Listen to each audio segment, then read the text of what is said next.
Alors, on va continuer dans la. Y a-t-il d'autres questions? Non? OK. Alors, ah, pardon, professeur Le Floch-Prigent.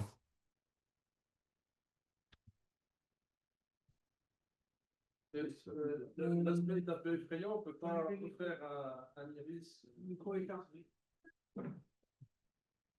Oui, La première question, c'est c'était l'aspect l'aspect esthétique. extérieur. Sur le plan social, c'est un petit peu effrayant. Il n'y a pas moyen de faire un iris artificiel, d'arranger un peu la chose. Alors, Et la deuxième question, c'est sacrifier une canine qui est saine, alors que prendre un bout de tibia qui sert à rien.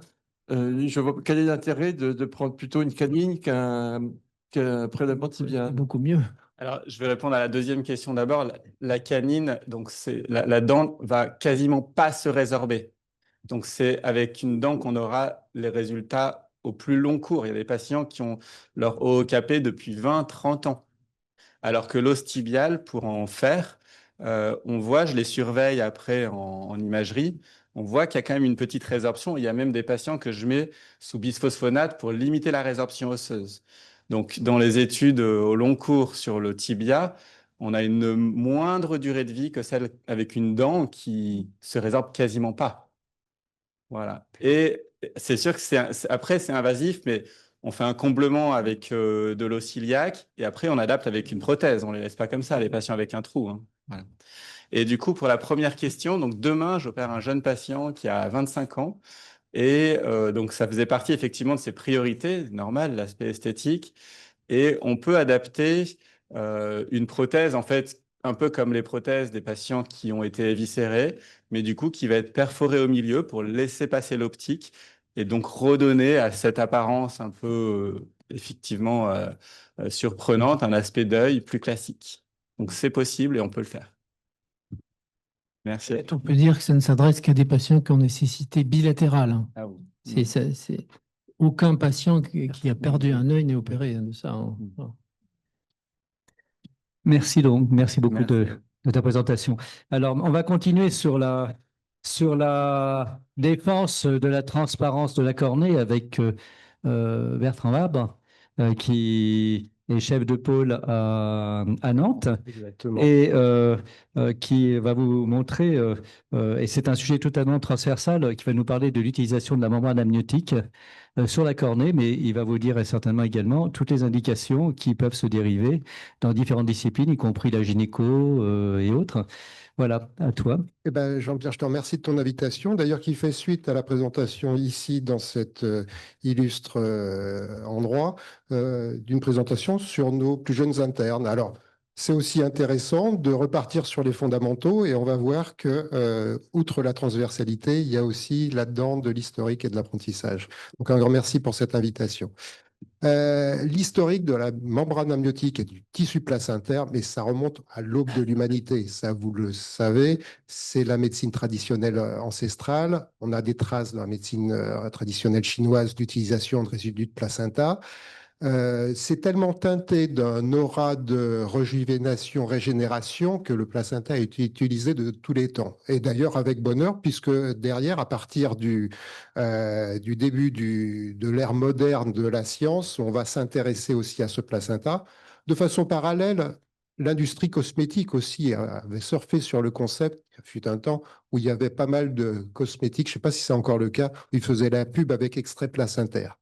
Donc, indéniablement, ce placenta avait un intérêt reconnu par nos prédécesseurs. Alors, ça avait été utilisé de façon rapportée. Le premier rapport, c'était sur les brûlures cutanées, où il y avait des grands patchs de membranes amniotiques et de tissu placentaire sur les membranes cutanées. Le concept a ensuite été dérivé, non pas sur le tissu, mais plutôt sur les facteurs pouvant favoriser la cicatrisation, avec le concept de biostimuline. Ça s'était développé par Filatov à partir de 1930 dans ses thérapies tissulaires, où il va prendre différents tissus, dont du placenta, pour faire des implantations sous-conjonctivales, et même parfois derrière la rétine, pour essayer d'apporter un certain nombre de produits qu'il appelle les biostimulines, mais dont on voit voir par la suite en fait que ça a une explication tout à fait rationnelle sur les facteurs de croissance. Par la suite, la membrane amniotique en ophtalmologie a été utilisée pour essayer de travailler sur des reconstructions conjonctivales essentiellement. La cornée assez peu, c'était surtout la protection des brûlures. Mais finalement, ça n'a pas bien marché. C'est un petit peu tombé en désuétude à cette époque-là en ophtalmologie, bien que bien utilisé encore sur les brûlures. Mais surtout, les années 70 ont vu le développement des membranes amniotiques dans toutes les autres disciplines sauf en ophtalmologie. On trouve des traces en dermatologie, en ORL, dans les taponoplasties, neurochirurgie, en chirurgie régénérative, en chirurgie digestive aussi, pour éviter les adhérences, gynécologie, pour vaginoplastie, mais très peu en ophtalmo. Et l'ophtalmo, si on retrouve les premières traces il y a assez longtemps, c'est surtout à partir des années 90-95 que ça a fait son retour par essentiellement le biais de la reconstruction de surface. La membrane amniotique par les équipes de Kim Seng, Pitsubota a servi de support pour pouvoir reconstruire les surfaces oculaires brûlées. Et ça s'est diffusé assez rapidement d'abord aux États-Unis, puis après en Europe. En France, un peu plus tardivement, à partir des années 2000, parce qu'il y avait un petit retard réglementaire. Ça, on aime bien en France. Là, d'ailleurs, je salue Marc Murène, juste ici présent, puisque c'était un des premiers qui a pu supporter le développement de cette technique en France. Cette membrane amniotique, sa structure, c'est 3 couches successives. Une basale épithéliale, qui étonnamment, quand on la regarde avec du collagène 4, etc., ressemble furieusement à la basale épithéliale cornéenne. Donc ça, c'est une espèce de concordance anatomique, la nature est bien faite. Ensuite, il y a une couche compacte avec des fibroblastes qui va nous servir à la manipuler. Et enfin, derrière, il y a une couche plus spongieuse qu'on va retrouver lorsqu'on va la manipuler, et du chorion. C'est un tissu qui est avasculaire, translucide, expression de HLA-G, ça a son importance en termes de résultats qu'on peut retrouver. Il n'y a pas de rejet de greffe de membrane amniotique. Et surtout, on a appris ces 20 dernières années que la membrane amniotique, réellement, on a réussi à identifier tous les facteurs qui permettent d'expliquer son rôle trophique, améliorer la cicatrisation, des facteurs anti-angiogéniques aussi, pour limiter la prolifération de ces néovaisseaux qui vont venir nous embêter. Également, plus récemment, un rôle anti-infectieux a été retrouvé, établi. Son rôle d'immunomodulation par le biais de sa structure et tout ce qui est antifibrotique, cicatrisation et antalgique. Donc, en fait, ce résidu placentaire utilisé de très long terme, finalement, il y a son explication. Aujourd'hui, en ophtalmologie, on dispose de quoi? On dispose essentiellement de 2 modalités. Il faut savoir que la membrane amniotique fraîche, celle qui a encore ses cellules, on ne l'utilise pas. On pourrait l'utiliser, mais sur le plan réglementaire, c'est un petit peu plus compliqué. Et c'est là où il y a le plus de facteurs de croissance. On a actuellement la membrane amniotique dite cryoconservée, c'est-à-dire qu'elle va être prélevée suite à une césarienne, puis mis et conservé à -80 sur une petite membrane de nitrocellulose, et puis délivré au fur et à mesure de la demande. Plus récemment est venue sur le commerce une membrane lyophilisée, qui a l'avantage d'avoir une disponibilité beaucoup plus facile, puisque peut être conservée et stockée à température ambiante. Elle a aussi l'avantage de pouvoir être gardée beaucoup plus longtemps et être disponible à n'importe quel moment, sans dépendre de l'horaire d'ouverture de la banque de tissus. Cette membrane lyophilisée a probablement un petit peu moins de facteurs de croissance que la membrane fraîche et la membrane cryoconservée. Et enfin, les modalités de membrane déshydratée, glycérol, etc., il n'y en a pas en ophtalmo et j'en ai pas à ma connaissance. En ophtalmologie, on va l'utiliser partout où la surface oculaire est prise en défaut, à la fois dans son caractère de brûlure, surface oculaire, ulcère de la cornée, où là, il faut absolument la protéger. L'épithélium, sa surface ne jouant plus son rôle, on va apporter la membrane amniotique pour pouvoir protéger la cornée pour pas qu'elle nécrose. Donc, vous avez vu avec les précédentes présentations les dégâts que ça peut faire. Ça va être aussi une membrane amniotique qu'on va utiliser en termes de reconstruction. Là, on va utiliser le tissu là où il y a un défaut de tissu. On va voir un petit peu les différentes propositions. Enfin, de plus en plus en ophtalmologie, d'autres sous-disciplines, enfin sur-spécialités de l'ophtalmologie commencent à s'y intéresser, chirurgie du glaucome, chirurgie rétinienne, notamment dans les trous maculaires. Alors, les techniques, en gros, deux. Soit à la surface, c'est pour protéger un ulcère persistant. Le but, c'est une membrane amniotique qui va venir en couverture. Elle est provisoire le temps de la régénération épithéliale. Elle va apporter ses facteurs de croissance, elle va venir protéger. Elle est soit suturée, on va présenter une petite vidéo tout à l'heure, soit collée avec une petite colle biologique, c'est plus rapide, mais quand on est dans cette indication, la colle biologique ne prend pas très bien, ce n'est pas la bonne indication de colle, donc généralement en suture. Et puis, mais pas disponible en France, il y a ces membranes amniotiques montées sur anneau.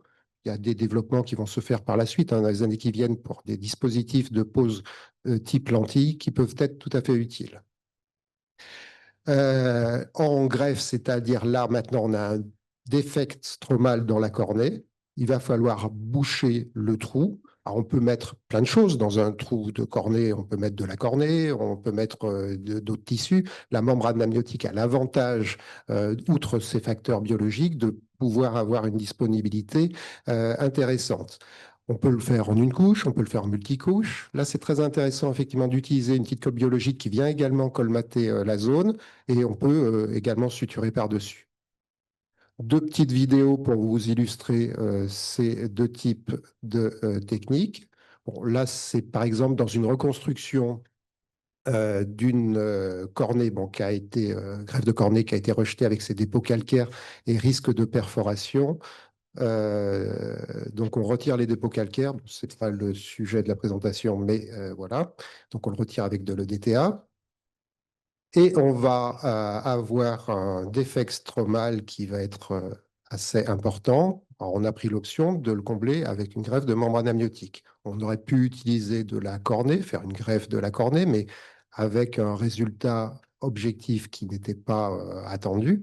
Et donc, la membrane amniotique est là un tissu tout à fait facile à utiliser, moins gourmand en technicité et permet de répondre à l'objectif de son action pro-cicatrisante, antifibrotique, etc. Là, on utilisait une colle de fibrine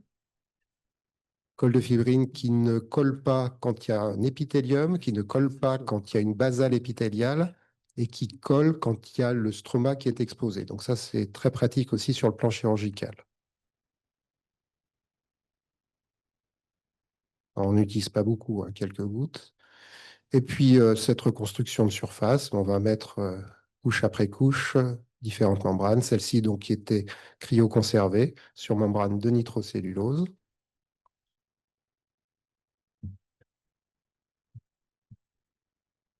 Donc voilà,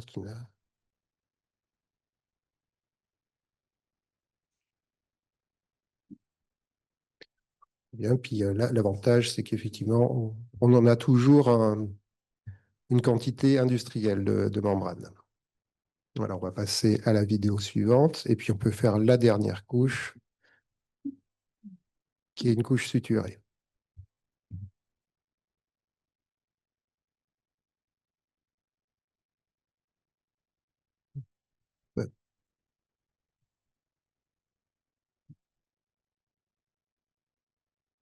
Vidéo suivante. Alors ça, c'est une autre technique. Alors, c'est pas une chirurgie compliquée, c'est pas une chirurgie complexe, mais c'est aussi, et ce topo au démarrage était à destination des internes, c'est une chirurgie qui est intéressante à maîtriser en termes d'apprentissage des techniques. Aujourd'hui, on a vu que de plus en plus la chirurgie ophtalmologique se fait de façon robotisée, au laser, etc. La colle biologique nous aide beaucoup. Et finalement, la gestuelle chirurgicale, c'est quelque chose qui a tendance un petit peu à être négligé par nos plus jeunes chirurgiens, bien qu'elle soit particulièrement importante.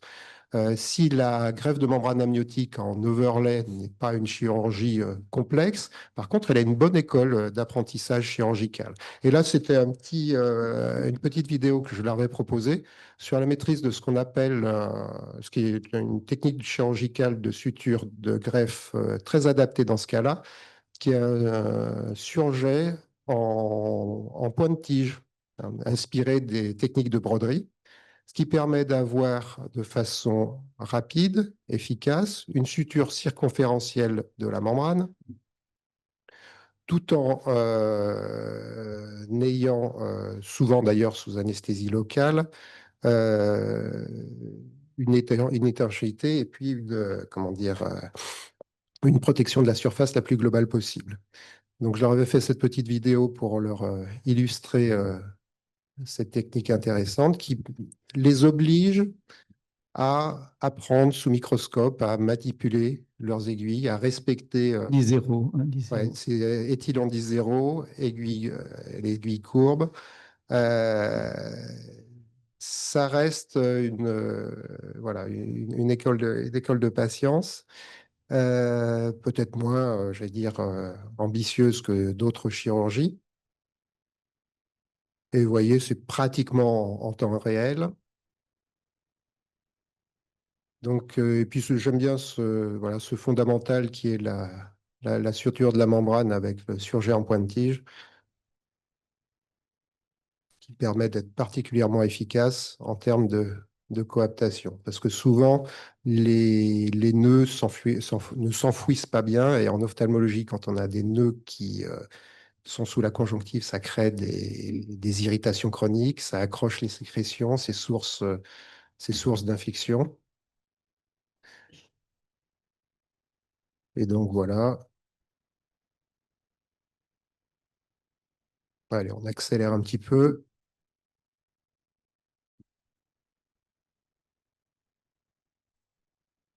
C'est une belle leçon de couture. C'est de la couture, ouais, mais on est dans l'académie de chirurgie, alors c'est pour ça que je laisse tourner.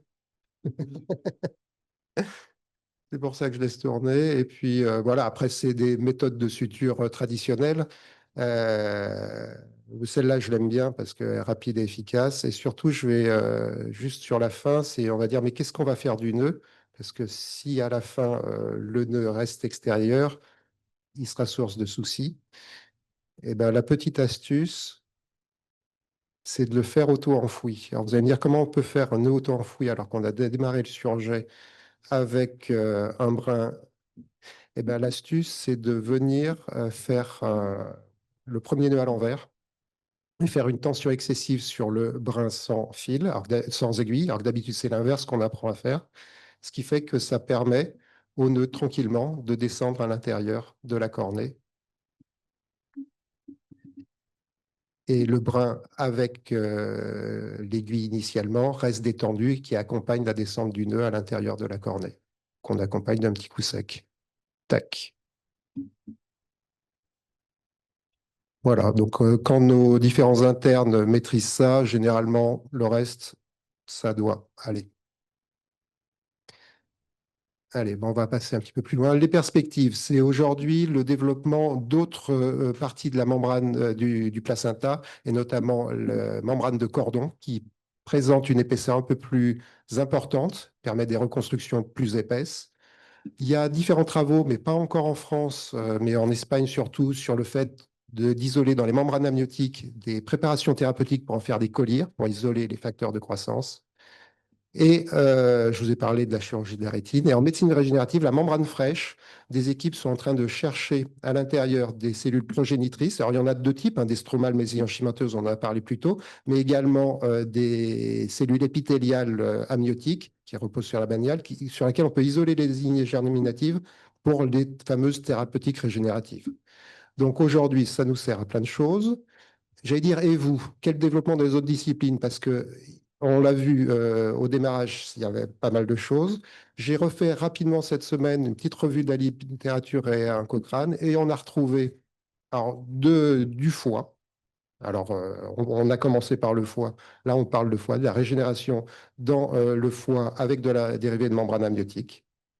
Dans neurochirurgie, en substitut de Durmer, en régénération osseuse chez nos amis les orthopédistes, le pied diabétique, mais ça on s'en doutait un peu, c'était une des indications princeps, l'infarctus du myocarde utile. Alors, je n'ai pas tout compris, mais semble-t-il, là encore, on est dans la médecine régénérative et dans les greffes de peau. Et j'allais vous demander, j'en ai oublié sans doute un paquet, et peut-être que vous, dans l'assistance, vous avez d'autres exemples à discuter. Je vous remercie de votre attention. Merci beaucoup, c'était extrêmement intéressant. J'aurais bien aimé avoir un commentaire d'Henri Bismuth. As-tu quelque chose Tu n'as, puisque on a parlé du foie. Hein. De la régénération hépatique avec la dérivée de membrane amniotique. Alors, aucune expérience avec ce type de matériel. On part d'un autre système, on part des cellules souches, l'équivalent des cellules souches pour reconstruire l'organe à partir d'un moule synthétique. Actuellement, en utilisant des machines à imprimer pour projeter les cellules, voilà, on en est. Mais enfin, c'est encore très expérimental. Très C'est l'application humaine. Merci de ce retour. Sur lequel... Tu peux redire comment est-ce qu'on le prélève, ces membranes? Alors, ces membranes amniotiques sont prélevées sur un placenta issu d'un accouchement par césarienne programmée, parce qu'il ne faut pas que le tissu ait franchi la filière génitale pour des raisons potentiellement infectieuses. Les sérologies pré-greffe et post-greffe sont réalisées chez la donneuse. Le placenta est extrait par nos amis gynécologues et transféré à la banque de tissu. Et là, sous haute afflux laminaire, à la banque de tissu, on va aller séparer la couche de la membrane amniotique et on va en confectionner à peu près entre 20, 30, 40, parfois 50, disons une vingtaine de petits carrés ou de petits ronds, ça dépend un petit peu des habitudes des banques, qui vont être alicotés, mis à moins 80 et délivrés par la suite à la demande. Donc ça, c'était aussi une des techniques que Marc, à la Banque de Rouen, avait mises au point très très tôt dans l'histoire de ces membranes. Professeur Le Floch-Prigent. Pas professeur, mais l'acceptation spontanée, non dirigée de la patiente, bien sûr, est requise, recueillie et signée. Sur la donneuse de placenta, alors c'est un résidu opératoire, mais de toute façon, on a, d'après ce que j'ai compris de la réglementation, elle est informée, parce qu'on a besoin de lui prélever les sérologies. Pré-greffe, HTLV, HIV, HB, etc. Donc il y a un consentement, mais c'est un consentement à ce qu'on lui fasse ces sérologies. Et l'avantage aussi chez la donneuse vivante, c'est qu'on peut lui faire une vérification des sérologies infectieuses 4 mois après, ce qui nous permet de valider la membrane dans un deuxième temps. Oui. Non, mais c'est parfait, mais c'est quand même, il faudrait que ce soit strictement spontané. C'est-à-dire? C'est-à-dire que la patiente soit complètement d'accord. Elle n'a peut-être pas envie qu'on lui fasse des Ah ben sérologies si, supplémentaires. En fait, c'est géré par les équipes de coordination de greffe des hôpitaux. Ouais, j'en doute pas, mais vous n'avez pas Oui. parlé d'éthique, je le regrette beaucoup. Merci beaucoup. Oui, tout à fait. Tout à fait. Non, ouais. Non, la patiente donneuse de placenta est parfaitement au courant, son accord est recueilli, puisque de toute façon, on a besoin de faire ces sérologies, oui, bien entendu. Merci de ces précisions, c'est très important. Pardon, je Albert viens intervenir à Claudel. ce sujet. En l'occurrence, le Comité national d'éthique Oui. intervient bien absolument sûr. pour permettre le fonctionnement des banques tissulaires. Mmh. On sait très bien que c'est plutôt un parcours assez compliqué, Très clairement. mais c'est véritablement très, très contrôlé. Donc, il n'y a pas, Ah oui, non, tout à il y fait. a pas de dérive anti-éthique, Non. c'est pas du tout le cas. Merci de cette précision, Albert Claudel. Exactement, elle est particulièrement importante et je vous remercie d'être intervenu sur Voilà. ce point-là. Y a-t-il d'autres questions sur cette technique Hubert, as-tu quelque chose sur la membrane amniotique et le viscéral? Oui. Il y a beaucoup de recherches sur la médecine régénérative et donc il y a beaucoup d'espoir pour beaucoup de spécialités chirurgicales. Merci. Moi, je suis content de voir la place de l'ophtalmologie dans cette recherche, parce que vous initiez pas mal de choses qui sont assez difficiles, et en même temps, on voit que vous faites des progrès formidables. Donc, on vous engage à rejoindre la nouvelle Académie internationale de chirurgie régénérative que nous avons créée sous l'égide de notre académie, avec l'aide de Jean-Pierre Rosenbaum et probablement de beaucoup d'entre vous. parce que c'est fondamental. Eh bien, ça sera avec plaisir. Merci Les collègues Claude. nous disent, les chirurgiens plasticiens qu'on a invités dans cette enceinte, nous ont dit, nous sommes d'habitude des chirurgiens réparateurs. Il faut qu'on apprenne à changer de siècle. Nous devons devenir des chirurgiens régénérateurs. Alors Exactement. là, c'est en effet le cas, puisqu'effectivement, on est dans la régénération pratiquement. Merci beaucoup. Merci pour ton temps.